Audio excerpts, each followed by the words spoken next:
puis fais-le! Bonjour Isabelle. Bonjour Mario. Il y avait une grande manifestation dans les rues de Montréal ce samedi. Moins grande que Magali Picard l'espérait, toutefois. Oui, elle avait parlé de 100 000. Hein? Oui, elle espérait avoir 100 000. Oui, c'est quand même beaucoup, 50 000. Mais c'est quand même méritoire parce qu'il faisait pas chaud. Fait que tu voulais y aller. Mais si t'es dehors, c'est que tu voulais vraiment y aller. Une des questions qui se posait tout à l'heure, Éric Duhem laissait entendre, c'était surtout des organisateurs syndicaux. C'était pas les membres nécessairement de la base qui s'étaient déplacés, mais 50 000, c'est quand même du monde. Ben, c'est quand même du monde, puis ça envoie un certain message, mais en même temps, est-ce que c'est suffisant pour montrer qu'il y a une écœurantite aiguë? Je pense qu'il y avait sans doute aussi des gens qui étaient là parce que, il y a toujours toutes sortes de monde dans ce genre de manif.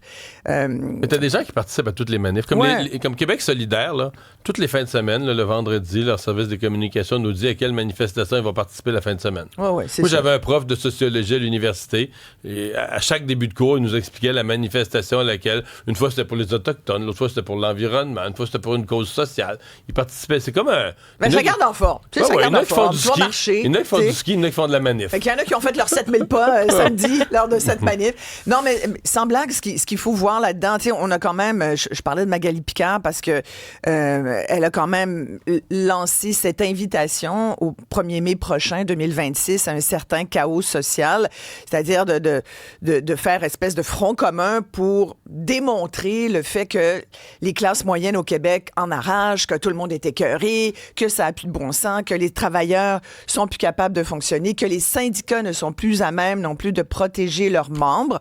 On l'entend beaucoup rappeler que elle et d'autres syndicalistes, tu as eu tout à l'heure, t'en as eu un représentant syndical, plus tranquille toutefois, évidemment, mais là-dessus, est-ce que la loi qui rentre en vigueur aujourd'hui, la loi 3, ancienne loi 89, est-ce que cette loi-là va faire en sorte vraiment de changer complètement le milieu syndical?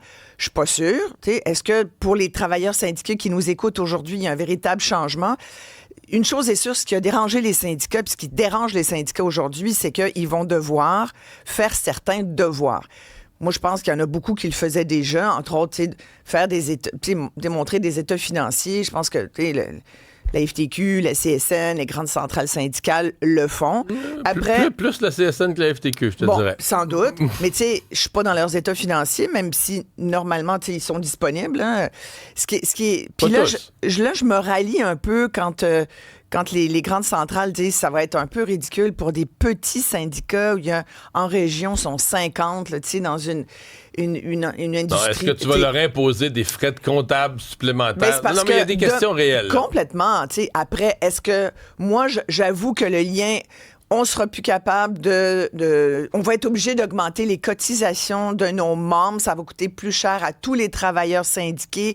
Préparez-vous, syndiqués du Québec, à vraiment avoir une enflure et une grande augmentation de votre cotisation syndicale. On n'a pas le choix, c'est la faute du gouvernement. Ce discours-là, plus capable.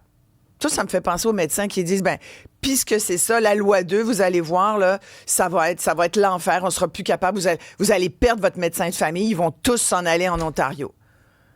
Plus capable non plus. C'est sûr qu'il y a des enjeux, c'est sûr qu'il y a des problèmes à régler. Est-ce que tu sais, mais en appeler comme ça, largement, à la démission de tout le monde, puis surtout, l'épouvantail de ça va te coûter plus cher, faut arrêter à un moment donné parce qu'on devient imperméable à ça. Moi, je te le dis, là, comme citoyenne, contribuable, je suis juste imperméable à ce genre de récrimination, d'arguments bâtards. Isabelle, si... je te donne un exemple. T'es pas d'accord, Mario? Oui, tout à fait. Non, mais j'en rajoute. Mais regarde, je te dis juste, si le gouvernement menaçait de couper, par exemple, les employés du secteur public de 20 % de leur paye, comme ça a déjà été fait, ou de leur enlever les fonds de pension, une partie des fonds de... Là, il y aurait une colère dans la rue, puis on la comprendrait, mais moi, ce que je me demande, mettons le ton de Magali Picard, très agressif. Est-ce que tu as l'impression que comme ça résonne dans la population? Parce que là, dans le fond, le gouvernement, il demande aux syndicats quelques affaires de fonctionnement interne, d'être plus transparent, d'avoir des votes secrets. Non, mais là, je pense que c'est les centrales syndicales, leur CA, on va les appeler les gestionnaires syndicaux. C'est eux là, qui ruent dans les brancards en ce moment. C'est pas tellement les syndiqués qui souvent se disent... Moi, j'en ai eu plein de syndiqués qui m'ont écrit à l'émission puis qui me disent « Je sais même pas pourquoi je paye. » Non, mais tu sais, Ouais, oui, ouais. exactement. Fait que mon syndicat, puis moi, là, par exemple, j'ai des enseignants qui m'ont dit, moi, je suis pas d'accord que mon syndicat, la FAE, soit poursuive et se montre anti-laïcité. Puis là, la FAE va dire on n'est pas anti-laïcité, c'est juste qu'on a des membres qui sont pas bien avec la laïcité au Québec dans les écoles. On se doit de les défendre. Moi, je pense qu'il faut aussi, comme syndicaliste, que tu aies le gros bon sens. C'est-à-dire que tu dis, il y a des membres, j'écrivais là-dessus en fin de semaine, ma dernière phrase, c'était, la job des syndicats, il faudrait aussi peut-être qu'ils arrêtent de défendre des membres qui ne méritent pas d'être défendus. Puis c'est comme tout le reste, je pense que on va dire, une majorité de syndicalistes qui sont de bonne foi, puis il y en a une petite gang qui foutent le bordel, puis qui font en sorte qu'aujourd'hui, on a perdu confiance. Puis c'est pas en ne pas serrant la main du ministre du Travail, en utilisant des gros mots. Puis là-dessus, moi, je tiens à le dire, je suis pas du tout dans ceux qui disent Magali Picard n'avait pas d'affaire elle reçoit des menaces, puis on la traite de tous les noms parce on l'a même traité d'hystérique. Moi, je dis, wow, là, les gars qui ont ce ton-là, puis on en a eu des gars là, qui montaient sa table puis qui menaçaient. Là. Moi, je pense que là, il y a 2 poids, 2 mesures, là, parce que c'est une femme, elle n'a pas le droit d'utiliser certains mots. Moi, je peux pas dire tabarnouille, là, on s'entend. Là, fait que, bon, c'est sûr qu'il y a un 2 poids, 2 mesures, mais au-delà de ça, puis je ferme la parenthèse là-dessus, il en reste pas moins que ce ton-là, je ne suis pas sûre qu'il soit approprié. Comme je dis depuis le début des négos avec les médecins, que le ton de Christian Dubé n'était pas approprié. Tu parles de Christian Dubé, parlons-en de la santé. C'est voilà. L'anniversaire aujourd'hui de Santé Québec. 1 an qui sont... Santé Québec est aux commandes du réseau de la santé. Quel bilan faire? Ouais, mais la présidente donne quand même certaines statistiques là, qui se sont améliorées. Là, Je pensais que tu allais dire la présidente donne quand même certaines entrevues. Non, pas à non. nous, en tout cas. Moi, ça fait 1 an, j'aimerais y parler. Je veux juste dire, Mme Biron, s'il vous plaît, toi, je sais que tu vas l'avoir à LCN tu vas la tout à l'heure. recevoir tout à l'heure, ouais. Ben, t'es chanceux, pour moi. Mais je sais pas Mais pourquoi. Cube fait peur, je pense. Ben, voyons donc. Ouais. On est tellement fins. Mais pourtant, oui, mais je sais pas pourquoi les gens ont peur. Pourtant, si t'as pas la réponse, tu dis que t'as pas la réponse, puis c'est tout. Non, mais je pense qu'il y a un gars. Écoute, Mais son message, il passe pas. Là. Dans la population, ben, c'est parce y que a-tu pour que vraiment ton message passe, Mario, il faut que tu ouvres la bouche. Faut que tu ailles parler aux gens, oui. Il faut que tu parles au monde partout, sans choisir ceux qui te paraissent plus dans le club de tes petits amis. Là, moi, j'en reviens pas. Là, puis elle a le droit, visiblement. Regarde, ça fait 1 an qu'on vit sans. Fait qu'on est capable de Mais vivre un peu sans. partout. Je sais pas, sincèrement, moi, on l'a demandé à Cube. Parce que des fois, moi, j'ai des gens qui viennent à LCN, d'autres à Cube, mais j'ai pas senti qu'il y avait un refus de venir à Cube. Ben, y a-tu quelqu'un qui l'a eu ici? Toi, tu l'as-tu? Je sais pas. Non, Sincèrement, je sais même Benoît, pas. je sais pas. Richard, Je vais je sais faire pas. le tour. Je sais pas. Mais tout ça pour dire. Puis, à la rigueur, c'est anecdotique. Je veux juste rappeler qu'on l'a demandé plein de fois puis que je réitère l'invitation. Mais quant au bilan, moi, il y a un outil que j'aime bien. Je m'en suis pas caché de Santé Québec. C'est l'outil où on va voir un peu tout le réseau. Et ça Les nous statistiques, là. Oui, le fameux outil qui s'appelle... Mais ça, c'était comment? Ça, c'est même pas dans le bilan. Le ministère de la Santé le faisait avant que Santé Québec existe. Là. Sauf que là, c'est comme tout tableau là, de tu bord, comprends, ouais. le tableau de bord du réseau de la santé. Et sincèrement, il y a toujours, tu sais, quand tu vois que, oui, apparemment que les chirurgies, puis c'est pas apparemment, là, ils se pètent vraiment beaucoup les bretelles aujourd'hui, qu'il y a 45 % moins de gens qui attendent sur la liste pour une chirurgie. Il y en avait 10 000, aujourd'hui, il y en a 5 500, quelque chose comme ça. Bon, c'est énorme. Mais tu sais, après... Il y en a encore beaucoup trop. Alors, moi, j'ai envie de dire aujourd'hui, si on faisait un certain bilan, parce que j'ai de la misère à être capable de dire, écoute, Santé Québec a changé les choses. J'ai de la misère à dire c'était nécessaire. Moi, je pense que l'utilité est encore à démontrer parce que ce qu'on fait ici, tu vas me dire, Santé Québec, dans le fond, c'était le ministère de la Santé du Québec. Là, on a créé une autre structure en marge de la structure existante. Ça nous fait penser au CIS, au CIUS.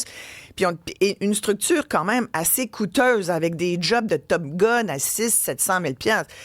Bon, on avait-tu besoin vraiment de créer cette autre bébite qui aujourd'hui ne fait pas montre de grande transparence. Moi, si j'avais vraiment, tu sais, je pense que là, il y a quelque chose à se questionner sur le manque de transparence. On a commencé, tu sais, ça va, oui, tu parles aux médias, d'accord, tu as le droit de choisir là où tu veux, puis c'est correct, mais tu parles au monde quand tu parles aux médias. Tu parles pas aux médias, tu parles aux citoyens. Fait que la transparence, tu sais, ne pas vouloir parler de la loi 2, pas vouloir dire, pensez-vous que c'est une bonne chose, est-ce que ça vous aide? C'est pas une question politique, c'est une question normal. Bon, après... Parce qu'on voit qu'il est mal pris, pas à peu près. Mettons sur la loi 2, là, tu as un conflit ouvert entre le gouvernement, qui est son boss... Mais c'est parce que la réponse, c'est non, ça m'aide pas. Tu comprends? Ouais. Mais pourquoi qu'elle dit pas que ça l'aide pas? Parce que c'est le même gars qui a donné la job, tu comprends? Ouais. C'est difficile ça l'aiderait si les médecins marchaient à performance, là. Ça, elle aimerait ça, tu sais. Ça l'aide pas qu'il y a une guerre.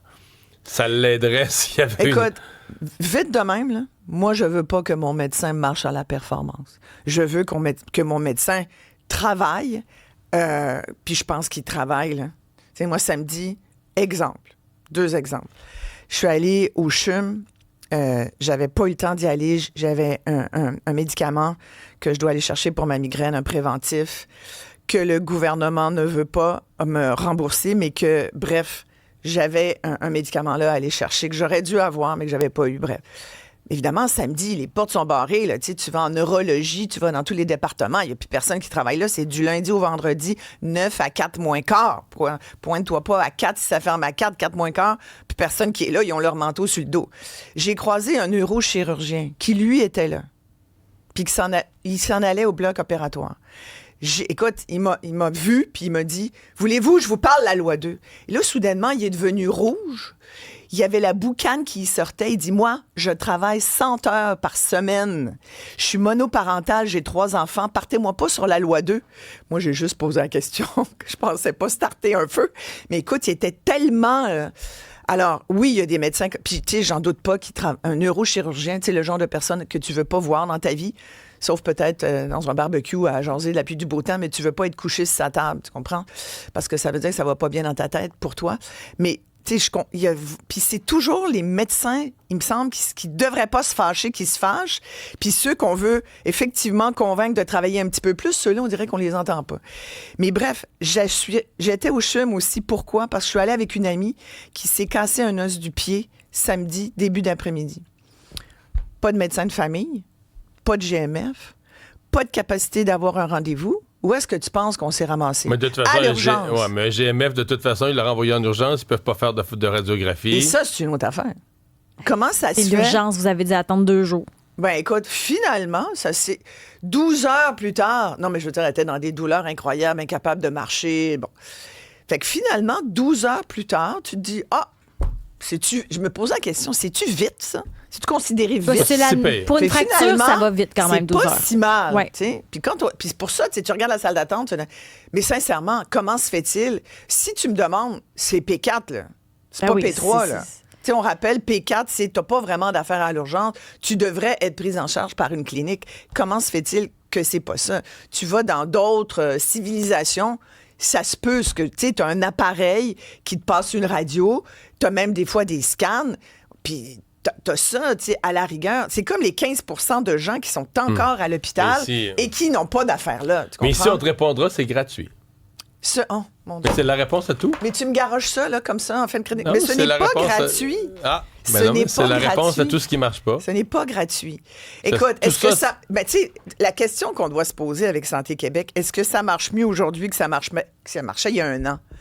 Les gens n'ont pas cette impression-là. Puis tu vas demander à n'importe qui a d'affaires au réseau, je pense qu'ils ont des gros doutes là-dessus. Et moi, je me suis dit, finalement, peut-être que c'est une bonne idée, Santé Québec. Il y a sans doute, je me dis, ils ont travaillé. Là, c'est un trio de femmes gestionnaires. Il y a Geneviève Biron, mais il y a Mme Poupard, il y en a d'autres. Il y en a une qui était aux finances aussi, qui a l'air d'avoir une bonne poigne là-dessus. Ils ont quand même réussi à baisser le nombre d'heures supplémentaires. Tu sais, leur mission, c'était quand même de couper 1,5 milliard dans le réseau. Mais nous faire croire que ça se fait sans impact sur les services, c'est là où je me dis pas sûr, tu sais. Et c'est dommage que ça arrive là. Ça aurait dû arriver il y a 7 ans, tu comprends? Là, c'est comme trop peu, trop tard. À suivre. Ben oui. Hey, merci. Merci.